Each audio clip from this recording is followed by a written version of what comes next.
Salut à tous et merci de nous suivre.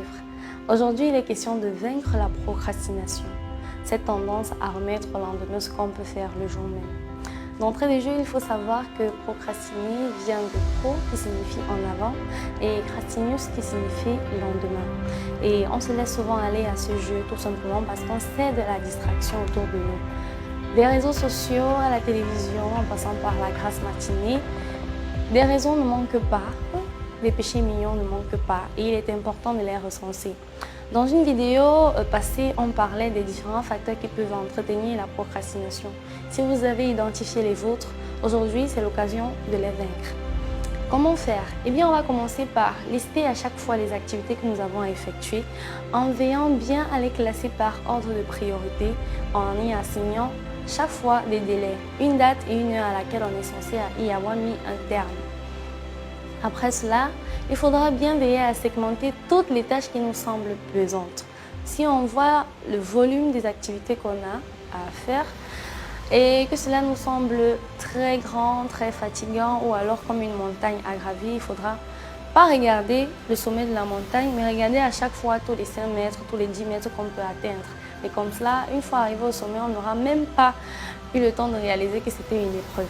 À côté de cela, on va mettre un point d'honneur sur l'enjeu. Il est clair que si une activité ne nous apporte aucune satisfaction immédiate, on peut être tenté de la remettre à plus tard. Et raison pour laquelle on veillera chaque fois qu'une tâche nous semble pesante ou ennuyeuse à y assigner un enjeu, une motivation. D'aucuns penseront aux récompenses. Je vais prendre un exemple simple. Si vous avez l'habitude de remettre votre lessive à plus tard jusqu'au jour où vous vous retrouvez sans vêtements, dites-vous par exemple que tous les samedis, je dois avoir fini avec ma lessive. Et si jamais je réussis, j'ai droit à la grasse matinée le dimanche. Peut-être on pourra dormir jusqu'à 8h ou 10h. Les perfectionnistes ont l'habitude de remettre au lendemain tout simplement parce qu'ils ont peur de ne pas suffisamment bien faire, d'essuyer les critiques des autres ou alors les moqueries. Parfois aussi, c'est de relativiser, d'accepter l'échec, d'accepter les critiques et surtout de se contenter de l'assez bien ou alors du moins bien.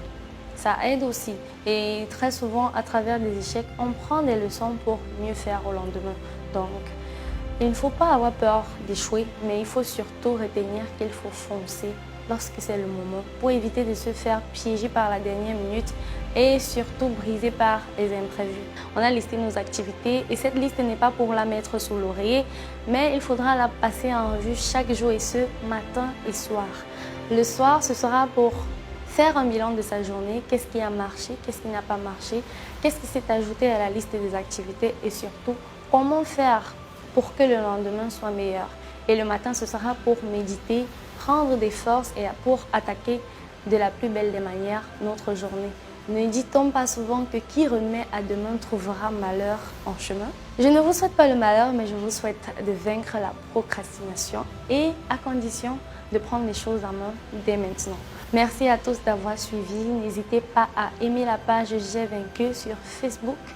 N'hésitez pas à partager et surtout, prenez les choses en main. À très vite.